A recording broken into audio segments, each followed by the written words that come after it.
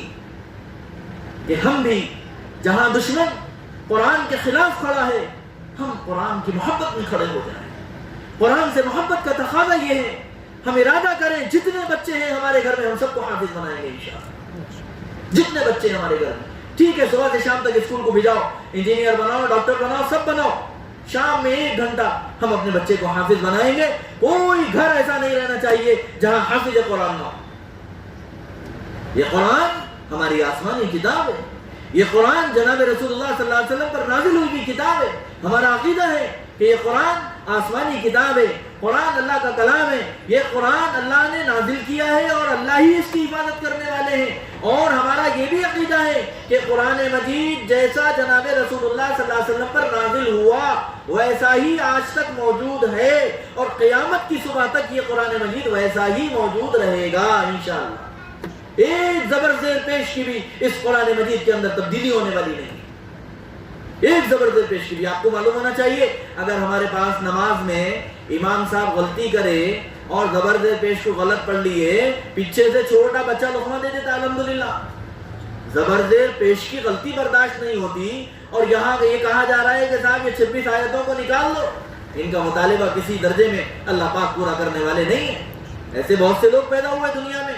جنہوں نے قرآن کے خلاف آواز اٹھائی اور قرآن کے خلاف سازشیں کی، اللہ نے ایسے لوگوں کو ذلیل اور رسوا کر کے اس دنیا سے ختم کر دیا۔ انشاءاللہ یہ بھی ذلیل اور رسوا ہو کر اس دنیا سے ختم ہو جائیں گے، ذلیل ہو جائیں گے یہ لوگ دنیا کے اندر جو قرآن مجید کے خلاف آواز اٹھا رہے ہیں۔ مگر میری ماں اور بہنوں، وقت کا تقاضا ہے کہ ہم قرآن سے محبت کرنے والے بن جائیں، اور اس کا ایک طریقہ یہ ہے کہ قرآن مجید کی تلاوت ہمارے گھروں کے اندر ہونا چاہیے، ہمارے بچے قرآن کے پڑھنے والے بنے، ہماری بیٹیاں قرآن کی تلاوت کرنے والے بنے۔ اور کتنے گھر ایسے ہیں جہاں صرف رمضان قرآن کھولا جاتا ہے، قرآن مجید ہمارے پاس گھروں میں الماری کے اوپر رکھا ہوا رہتا ہے۔ ہم نے بزرگوں کی تقریر میں سنا کہ ایک جگہ شادی ہو رہی تھی، شادی میں بیٹی کو لا کر ماں نے قرآن مجید دیا، اور دینے کے بعد میں کہنے لگی کہ بیٹی دیکھو، بیٹی نے کہا اماں یہ کیا ہے؟ کہنے لگے نہیں بیٹی، یہ میری شادی میں میرے ماں باپ دیے تھے، اس لیے میں تیرے کو تیری شادی میں دے دی۔ یعنی بیٹی کی شادی ہو رہی ہے اور بیٹی کو قرآن کیا ہے ماں نے نہیں بتلایا۔ تو جب اگر ایسا بگاڑ ہوگا اور ایسی بے دینی ہوگی اور قرآن سے ایسی بے رغبتی ہوگی، تو جناب رسول اللہ صلی اللہ علیہ وسلم نے ارشاد فرمایا کہ قرآن ہمارے لیے، قرآن ہم کو جنت میں بھی لے جائے گا اور یہی قرآن ہم کو جہنم میں بھی لے جائے گا۔ کہا یا رسول اللہ ایسے کیسے؟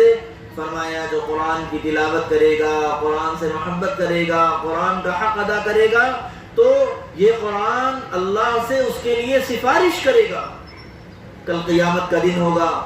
آدمی کے لیے اللہ پاک جہنم کا فیصلہ کر دیں گے، فرشتے